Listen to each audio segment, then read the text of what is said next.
Good morning. Welcome to Monday Morning Coffee and Chat with Hallee Bridgeman. I'm so happy you could join me. I have a cup of coffee. It's cold, I'll admit. I made it at 5:30 this morning.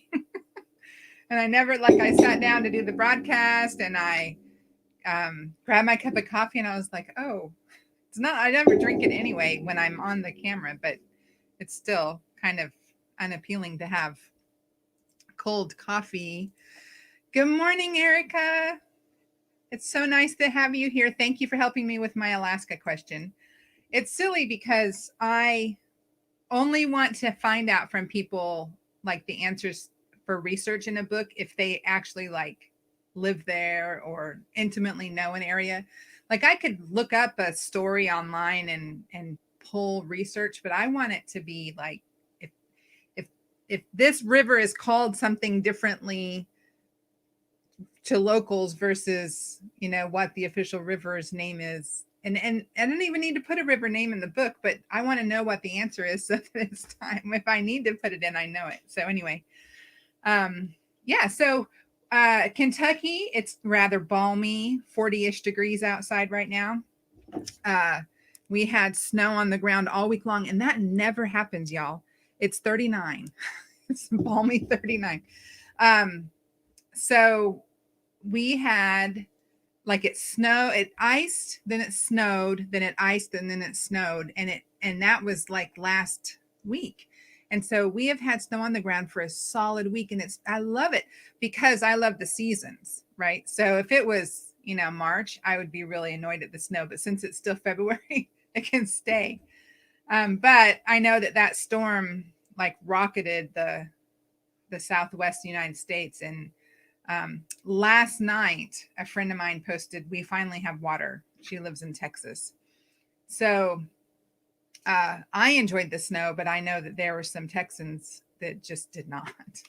So hopefully, if you're watching, you have water and electricity and everything is cool in your house and you're warm. And you're warm and everything is good with you. All right. So today's question, let me think if there's any other news I need to give you. No. All right. Today's question is, let me find it. Do you write one book at a time, or are you working on multiple books, characters at a time? So I write literally, like beginning to end, one book at a time. But this series that I'm writing now, the Love and Honor series, I'm having to write the whole series at one time. And so I started at the beginning of book one. And the way that I write in layers. And so I'll do like action dialogue, and then I'll go back in and add setting of scenes, and then I'll go back in and add thoughts and feelings, and then I'll go back in and just tie everything together in the final edit. But with this series, I'm starting at the beginning, and I have the action dialogue of the first book done, and now I'm working on the action dialogue of the second book, and I'll do that with the third book, and then I'll go back through and I'll layer in all of the layers. And the reason I'm doing that is because they're all due on the same day to my publisher, and I don't want to like get bogged down writing one book and lose the momentum for the others in meeting my deadline. And in the past, like when I wrote the Virtues and Valor series, it's 8 books, all with the same event told from 8 different points of view.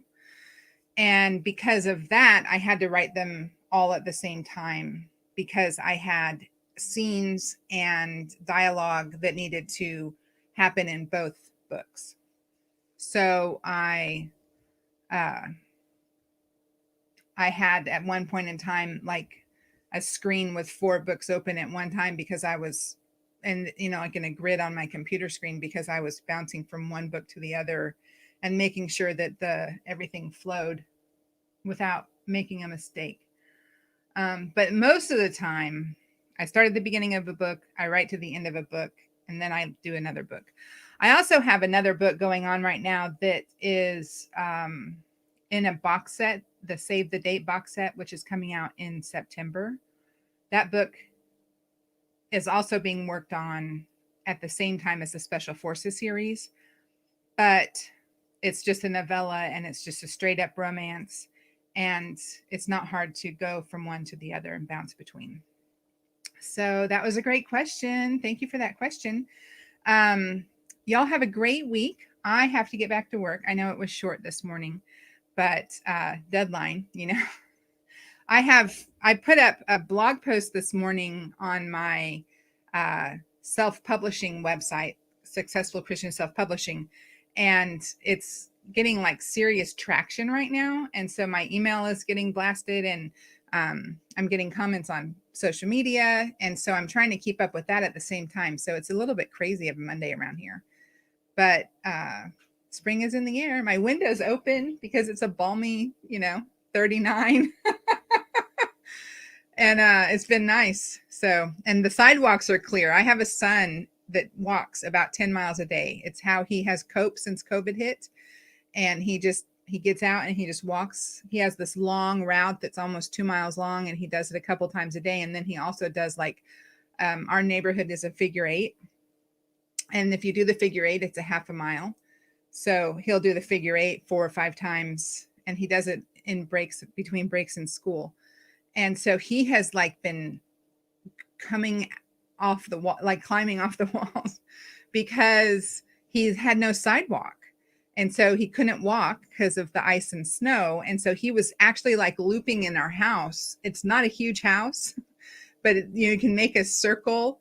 And so he's been looping the house for a whole week.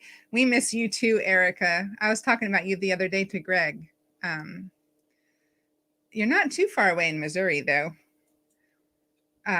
So I'm happy that I got up this morning and checked, and the sidewalks were melted. So I don't think he's even in the house. I think he's already been gone and out this morning. So y'all have a great week, and I'll see you next week.